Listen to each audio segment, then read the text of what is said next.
el último tema para este tercer parcial, lo que alcance de ver en este curso de emergencia, que va a ser circuitos secuenciales.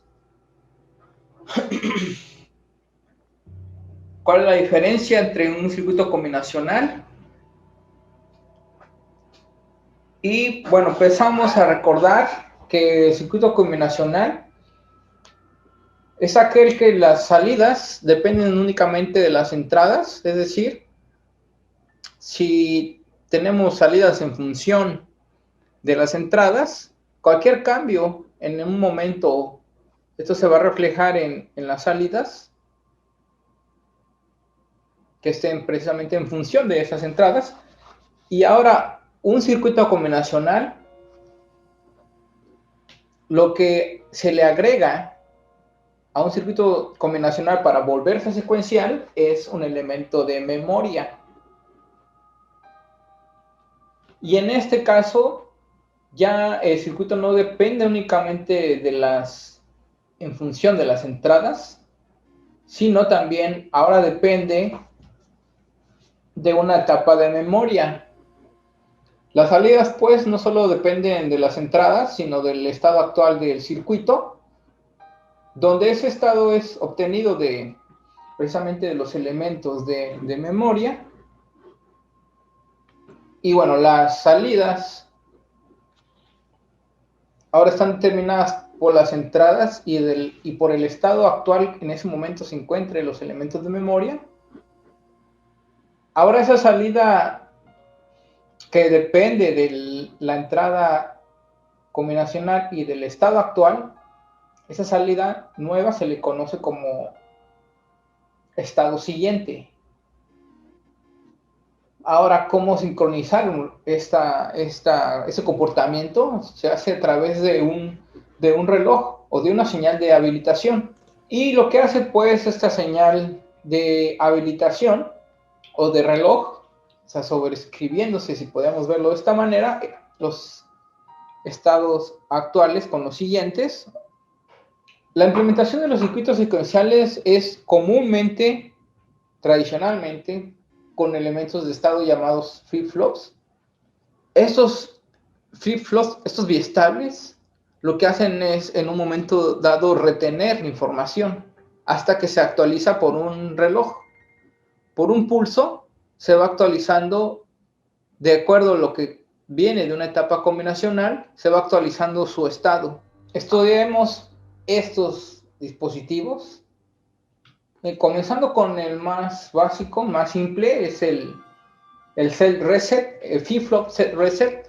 También estos flip-flops, por su retención, por su función de retención, se les conoce como latch, que es precisamente su significado atrapar, retener. Y este flip-flop set reset tiene dos compuertas OR, dos compuertas NOR, y a diferencia de las configuraciones tradicionales de circuitos combinacionales, vemos que las salidas se regresan a una entrada, o sea, de forma que una salida de una NOR es la conexión de la entrada de otra NOR. Esto nos da un efecto característico de los elementos de memoria.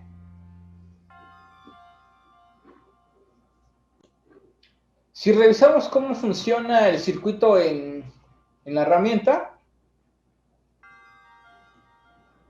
aquí tenemos las dos compuertas NOR, las entradas R y S de reset y set, y vamos a ver el comportamiento.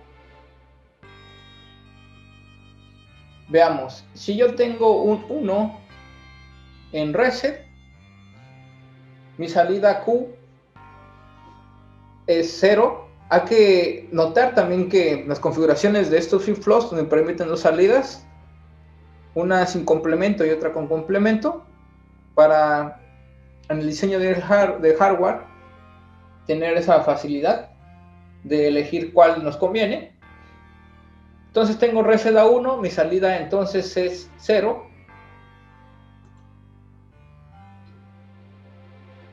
Si tengo ahora set a 1, mi salida es 1. Y si noté,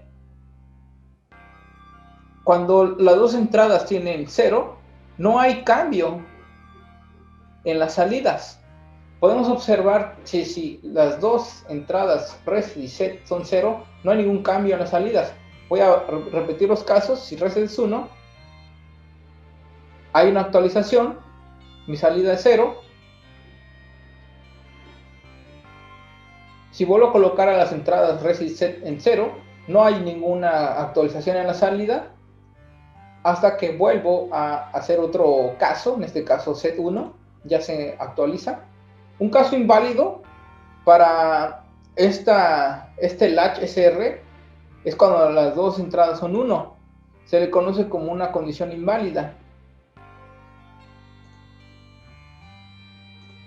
Ahora veamos entonces la tabla de verdad de esto. Bueno, de hecho, si notan también, vamos a correr otra vez, ya no se cumple que Q es la salida y el complemento debe hacer lo contrario. Aquí ya no se está cumpliendo ese caso cuando las dos entradas son 1.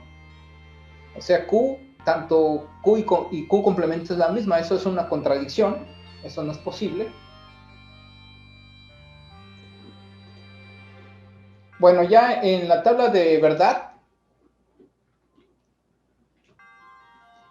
si set y reset están en bajo, están en 0, lógico, no hay ningún cambio en la salida Q. Si yo pongo un 1 en set con rest en 0, mi salida es 1. También se le puede aquí marcar como la salida set. Caso contrario, si set 0 y reset 1, la salida es 0.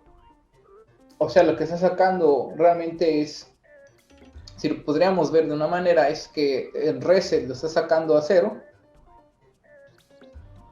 Y el caso inválido, cuando los dos están en 1, porque no se cumple el complemento, no se cumpliría esta parte. O más bien, aquí se está cumpliendo que Q y Q complemento es igual 0, y eso pues es una falacia. Bueno, ahora que ya tenemos un poco más aterrizado este nuevo concepto de biestables, de flip-flops, normalmente se trabaja para la implementación de flip-flops con puertas NAND. Vamos a ver el mismo caso de flip-flop SR, pero ahora implementado con puertas NAND. ¿En qué cambia? El comportamiento es similar. La diferencia es que ahora, como las salidas de esas compuertas obviamente están negadas, son AND con un inversor en la salida, la lógica de las entradas va a ser contraria. Ahora las entradas SR las podemos ver como entradas activas en bajo.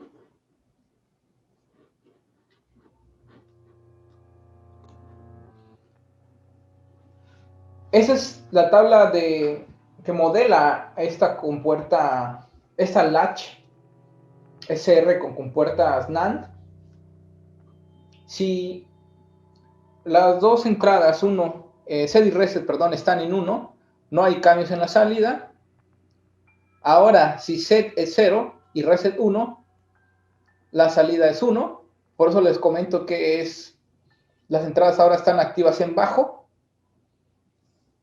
Ahora, si set es 1 y reset 0, la salida es 0. Y el caso de inválido sería cuando las dos estén en 0, ya que producirían 1, tanto la salida no negada como la complementada. Y ese es un caso pues indefinido realmente. Vamos a Proteus. Y bueno, aquí están mis casos. 0 y 0 es el caso inválido, como les comentaba. Ahora, las dos salidas van a producir 1, tanto Q como Q negada. Si yo pongo entonces el caso de 0, 1, 0 en set, 1 en reset, como mi entrada va a estar activa en bajo, ahora la salida aquí, cuando set 0, la salida en Q es 1. Caso contrario, cuando haga la transición, note que no va a haber un cambio en la salida si las dos entradas están en 0. Perdón, si las dos entradas están en 1, no va a haber un cambio en la salida. Ahora, si yo pongo un 1 en set y un 0 en reset, mi salida va a ser 0, haciendo la lógica contraria del primer caso.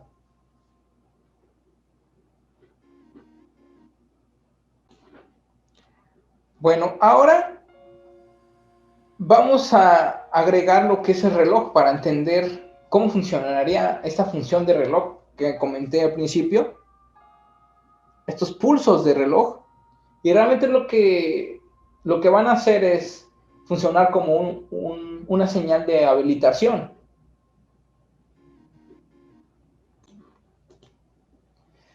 Por lo que se le conocería como señal de sincronización por reloj.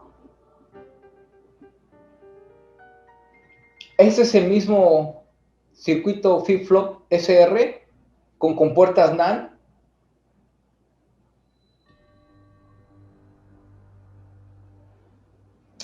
Ahora lo que cambia aquí es que se le agrega una señal de habilitación de reloj y las salidas no se van a actualizar si no hay un flanco que detecte un cambio en ese, normalmente de subida, que se dispare una transición positiva.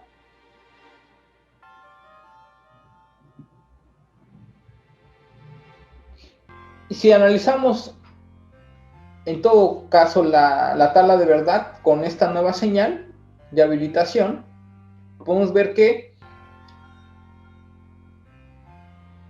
si siempre se está detectando, o en este caso la señal de habilitación, la señal de reloj está en alto, siempre hay una habilitación positiva,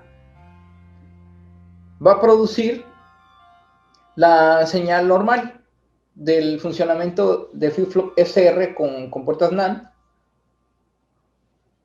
Va a funcionar de forma normal. Sin embargo, si yo quito o pongo a 0 la señal de reloj, la señal de habilitación, ya no le va a hacer caso a las entradas. Por esta configuración, agregándole otras compuertas NAND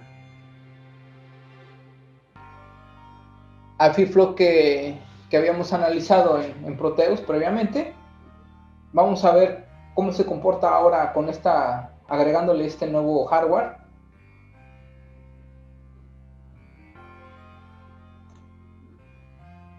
Vemos que es el mismo hardware, mis compuertas NAND, creo que en el dibujo venían compuertas NOR, pero son equivalentes como lo que hemos platicado. Bueno, voy a correr para comprobar qué está sucediendo.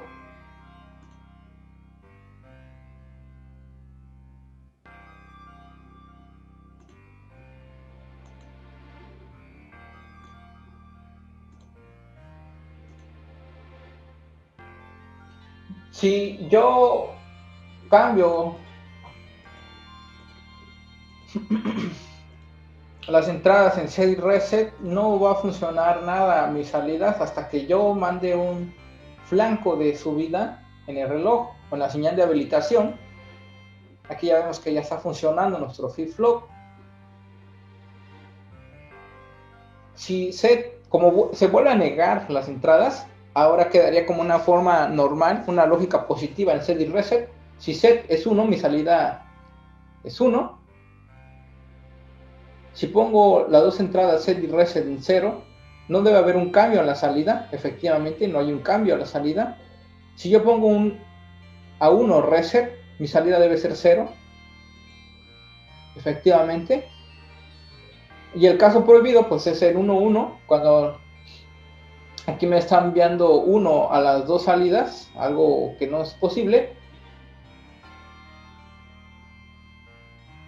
Y una vez más, mi salida se queda en 1-0.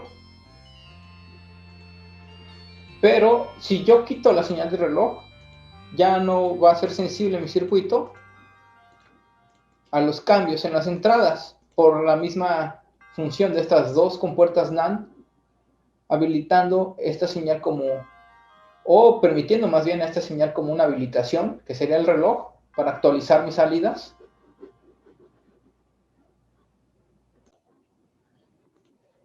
Bueno, ahora si yo lo veo en señales, en diagramas de tiempos, puedo revisar precisamente que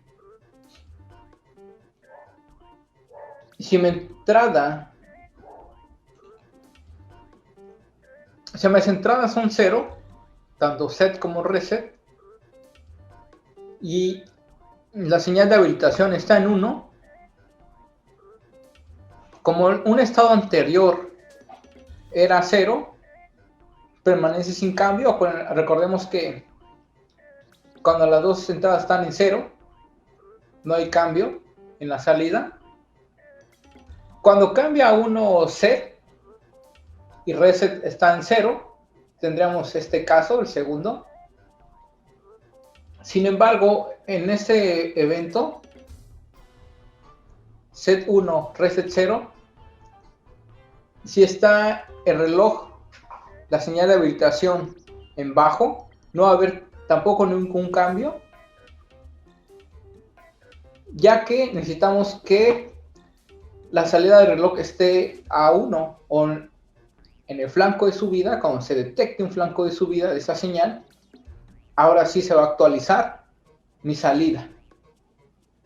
Entonces, veamos, aquí sigue en 1 set, reset en 0. Ahora sí existe una señal de habilitación en 1, por lo que se refleja en la salida.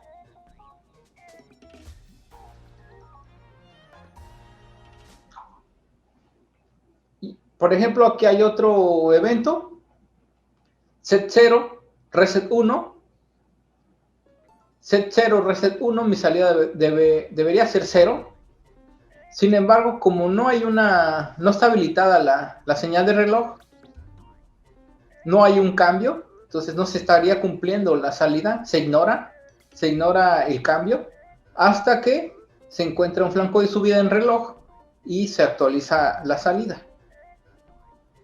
Eso es memoria.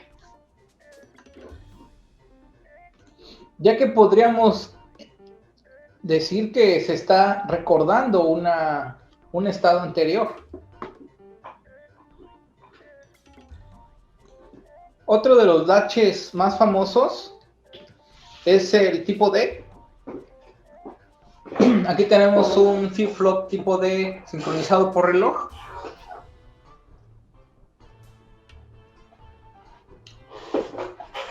En el que es una lógica muy simple. Si está habilitado este latch y la entrada, ahora conocida como D, está en 0, pues la salida es 0. Si la entrada es 1, la salida es 1, así tal cual. Siempre y cuando la señal de reloj, la señal de habilitación, esté en 1. Si no, si esta está en 0, la señal de sincronización, de habilitación, no importa que esté en la entrada D, simplemente no va a cambiar, no se va a reflejar cambio alguno en la salida. Surge la implementación de ese tipo de flip-flop para evitar la situación indefinida, que la circuitería no tuviera chance y permiso de tener este caso inválido. Y en el hardware lo que se agrega Ahora, en vez de una de las dos entradas, se le agrega una compuerta NOT, invirtiendo la entrada, perdón, de, si aquí hay un 1, aquí va a ser un 0, y si hay un 1, pues, si hay un 0, aquí va a ser un 1, simplemente invertir la lógica de la entrada D, permitiendo que ya no ocurra esa situación inválida, simplemente viendo que si con un 1 vamos a obtener la operación set y con un 0 vamos a obtener la operación reset con una sola entrada. Vamos a revisarlo entonces ahora en Proteus.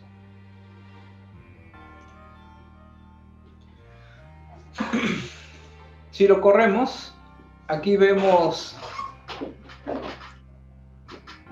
el flip-flop FR tipo más bien construido con las NANDs, como lo teníamos en el ejemplo anterior. Ahora, si le agregamos estas dos NANDs extras con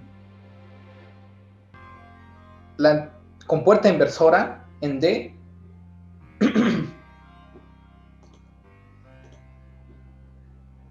y habilito la señal de reloj, ahora veo que si tengo una señal en 0, mi entrada D, mi salida 0, y si tengo una señal en 1 en D, mi salida es 1,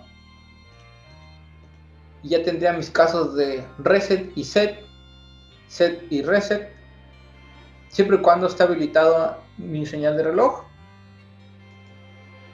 Si no está habilitada, pues cambios en D no se van a reflejar en mi salida hasta que habilite esta señal.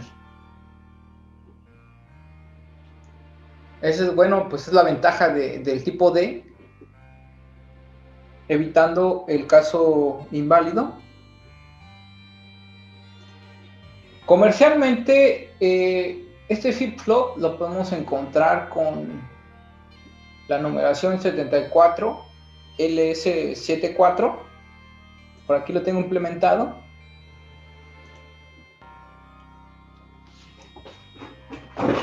Es un biestable, eso está en inglés.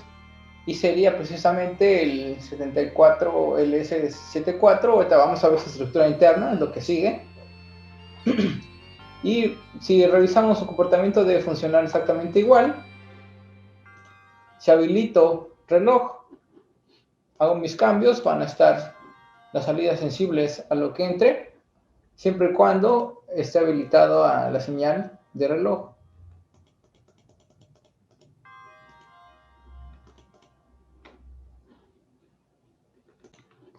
Bueno, si vamos a un diagrama en el tiempo que nos muestre su funcionamiento del tipo D, es muy simple, siempre y cuando esté la señal de reloj o de habilitación, en este caso también conocida como enable, en 1, en este lapso, en el tiempo, le va a hacer caso a todos los cambios que ocurran en D, en la entrada D.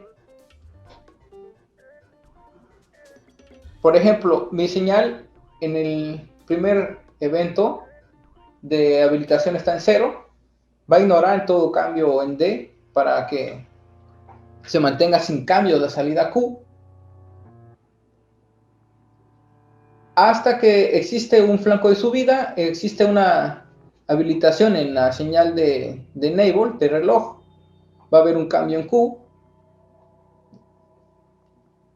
Aquí se vuelve a apagar la señal de habilitación, por lo que si hay un cambio en D, este se ignora y permanece sin cambios la señal de salida, hasta que se vuelve a habilitar la señal de reloj. Entonces, si está habilitada la señal de reloj, todo cambio en D se va a reflejar a mi salida Q. Y ese es el funcionamiento de este biestable.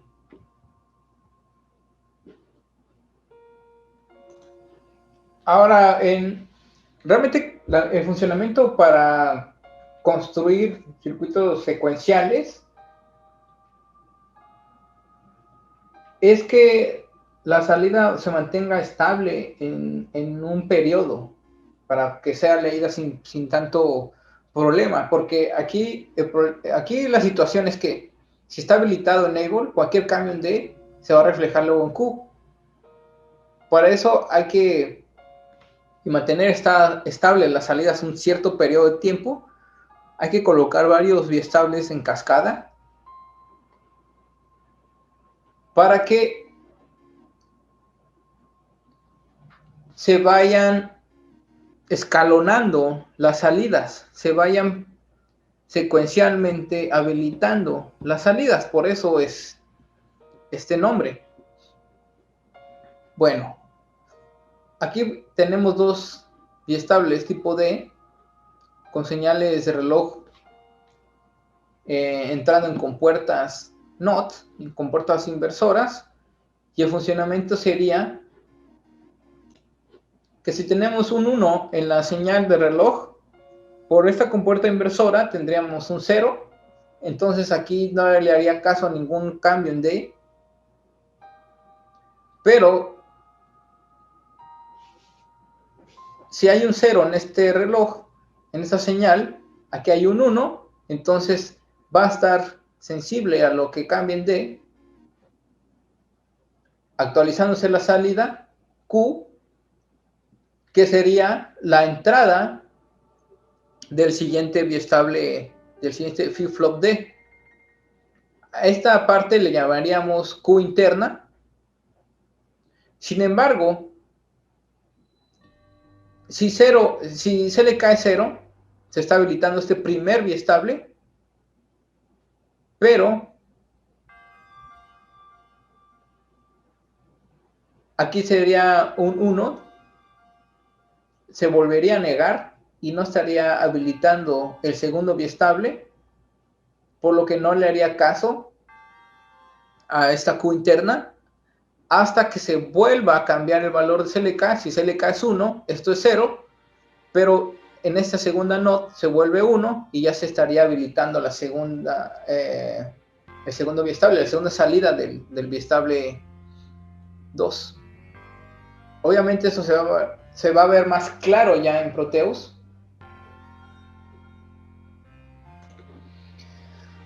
Bueno, entonces aquí ya está mi circuito en cascada, dos biestables.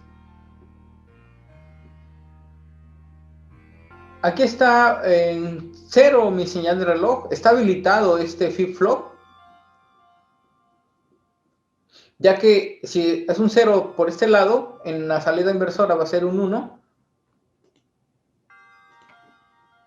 Aquí está el 1 en la salida de la NOT, habilitando este flip-flop D. Voy a poner un 1 a la entrada. Tengo un 1 en esta Q interna. Voy a poner acá Q interna.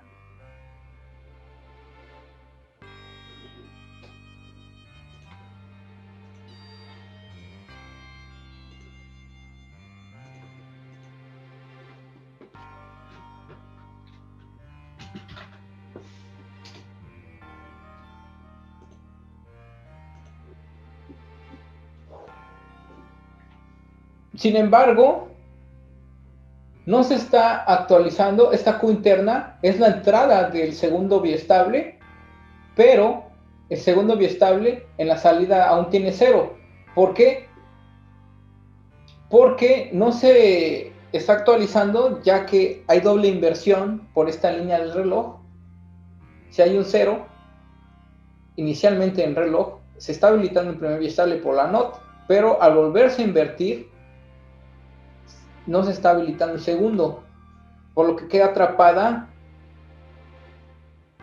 Q interna en esta parte con el dato actualizado, hasta que cambio una vez más el estado de la señal de habilitación reloj, actualizándose ya mi salida. Si yo actualizo D, aquí no se va a reflejar hasta que vuelva a cambiar el reloj. Ya se actualiza Q interna, pero no se actualiza el siguiente biestable, la siguiente Q, hasta que vuelva a cambiar el reloj. Y esto me permite, este efecto, lo que hace es permitirme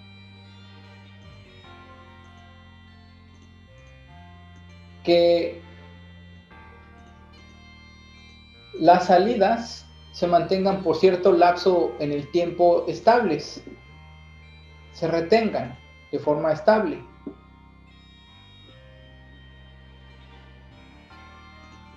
Bueno, como les comentaba, los flip-flops comercialmente se le encuentran como 64L64. El modelo que les puse es un modelo puramente de diseño, de simulación. Ahorita vamos a ver, creo que sí se encuentra en su forma 64LS74, que internamente lo podemos ver aquí en esta imagen. Tiene dos biestables tipo D, este componente, pero además de comportarse como un flip-flop tipo D, tienen añadidas dos entradas más, que es set y reset, pero activas en bajo, por esta parte que les ponen aquí, que es la negación de la entrada, reset y set.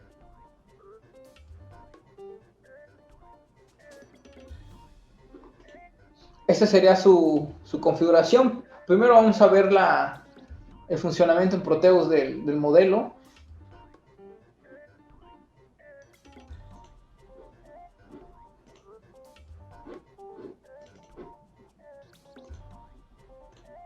Aquí está nuestro componente 64L64. Ahora sí, les comentaba, las señales set y reset que se le añaden están activas en bajo, o sea, si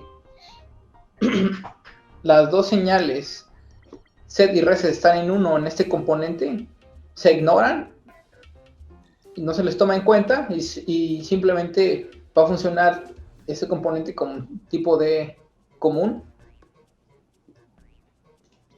Obviamente, si yo le doy cambios en D, no me va a hacer caso hasta que haya un flanco de subida en el reloj y ya se refleje mi salida. Aquí puedo también ir variando la entrada, D, pero el flip-flop normalmente se activa en el flanco de subida, entonces hasta que no ocurre un flanco de subida, no se actualiza la salida, dependiendo de la entrada. Cabe destacar que las entradas set y reset son prioritarias. ¿Qué quiere decir esto? Que si yo coloco un 1, o sea, en set tengo el caso de que va a ser 1 cuando este sea 0 porque hay una negación en la entrada, no le hace caso a lo que haya en D.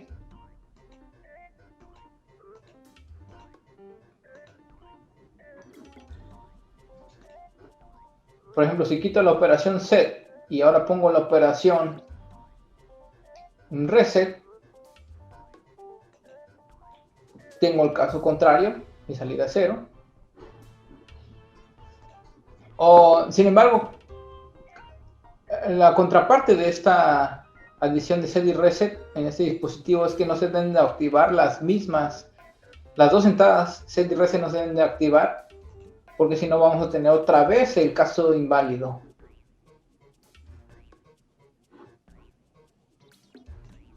Bueno, aquí está internamente cómo se ve el 64LS74, las compuertas que se agregan para permitir ahora la adhesión de set y reset.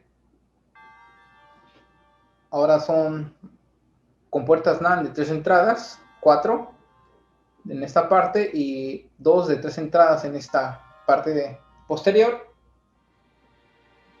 La tabla de verdad que nos da también el fabricante, nos resume su operación. Aquí nos indica que set y reset, además de ser prioritarias, son asíncronas. ¿Qué es esto? Que no le va a hacer caso al reloj Si queremos que funcione simplemente de manera síncrona este dispositivo, nos vale que haya en reloj, no nos importa. Y si se activa en bajo set, mi salida Q va a ser en alto. Caso contrario, si se activa el reset, se activa en bajo, mi salida Q va a ser 0. No importando que haya en D, obviamente tampoco en reloj. Si regreso a Proteus para analizar que no le va a hacer caso set y reset porque son entradas asíncronas con reloj, con respecto al reloj. Voy a quitar el caso inválido. Si activo set, mi salida es activo en bajo el set, mi salida Q es 1, no importando que haya en D y en CLK. Ahora si activo mi salida reset, va a ser exactamente lo mismo, son entradas prioritarias y además asíncronas.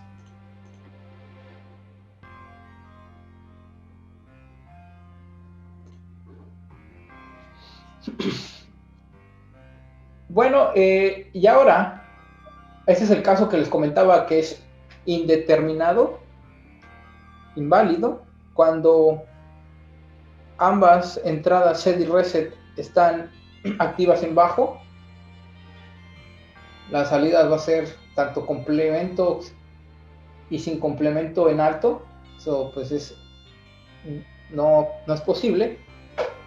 Pero ya para que este dispositivo 74LS74 se comporte como puramente un flip-flop tipo D, hay que poner en alto o deshabilitar en todo caso las señales de set y reset, poniéndolas en 1, para que de acuerdo a lo que exista en la entrada D sea transparente en mi salida. Si D está en alto, Q va a estar en alto. Si D está en bajo, Q va a estar en bajo, siempre y cuando se detecte un flanco de subida como se vio en la simulación en el reloj.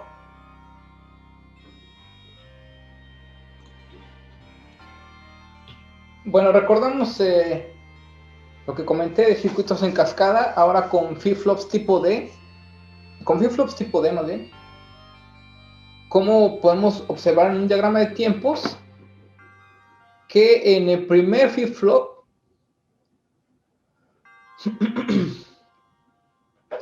las salidas del primer flip-flop estarían actualizándose cada flanco de subida del reloj. Aquí, por ejemplo, si mi entrada es 0 en un inicio, hay un flanco de subida en reloj, mi salida del primer flip-flop va a ser 0. Cuando hay un cambio en D, se va a actualizar hasta que el reloj mande un flanco de subida.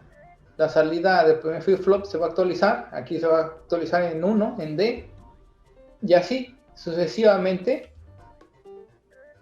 Cada que exista un flanco de subida en reloj, se va a actualizar la salida correspondientemente de mi primer flip-flop, correspondientemente con D. Mientras que la segunda salida del segundo flip-flop, Q2 o QB, se está actualizando cada vez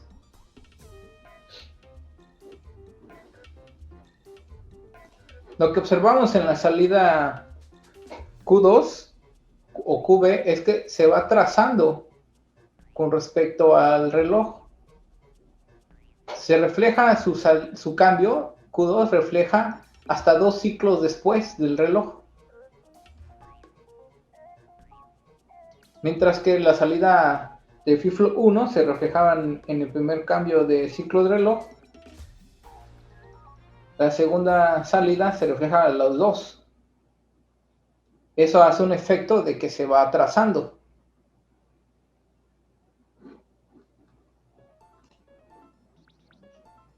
Así pues, si tengo en este evento precisamente un 0, mi entrada D, aquí existe un flanco de subida en reloj. Hasta ese flanco de subida se actualiza mi primera salida de flip-flop 1. Y hasta el siguiente flanco de subida se va a actualizar la siguiente salida de flip-flop 2, del flip-flop B. Se ve perfectamente la cascada. Este es un principio de razonamiento importante, importantísimo para tener retrasos en salidas posteriores, ¿sí? Así, dividir en un sentido la frecuencia de estas salidas, creando efectos de prolongación. Por ejemplo, aquí tenemos un diagrama del tiempo que la salida del primer flip-flop 1 cambia constantemente. Si la entrada viene en un tren de pulsos,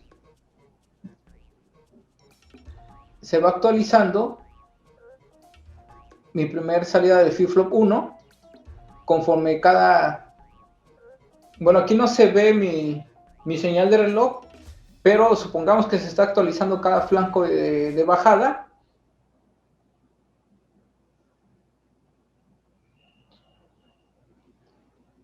Y lo interesante de trabajar con estos flip-flops en cascada es que podemos, como les comento, hacer prolongaciones o hacer cada vez más retraso en los flip-flops consecuentes. Por ejemplo, acá el primer flip-flop en actualizarse se tarda un ciclo de reloj.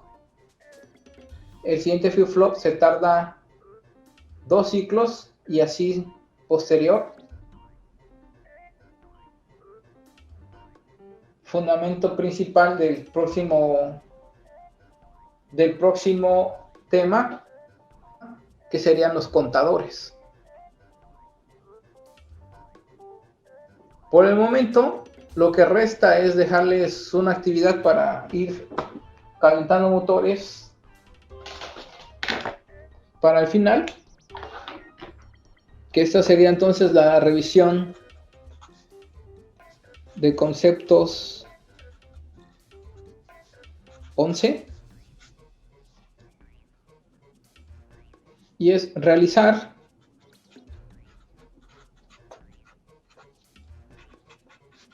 la simulación, obviamente en Proteus,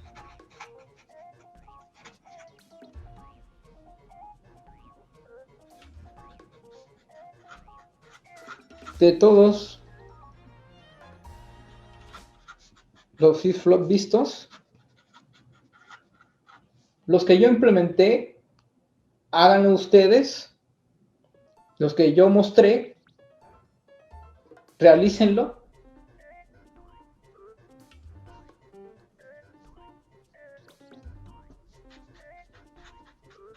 Además de probar el funcionamiento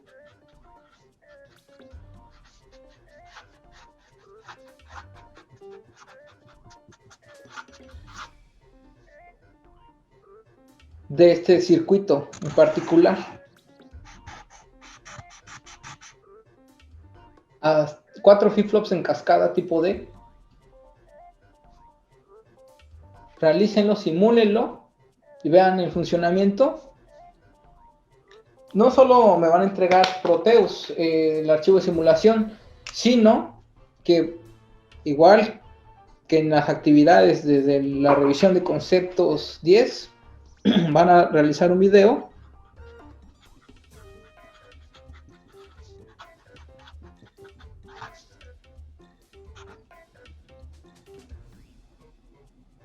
no menos de 5 minutos donde expliquen esta simulación.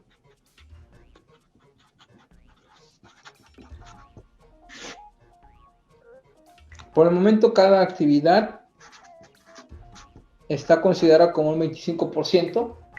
Cada actividad, cada revisión de este parcial es de 2.5 y nos vemos.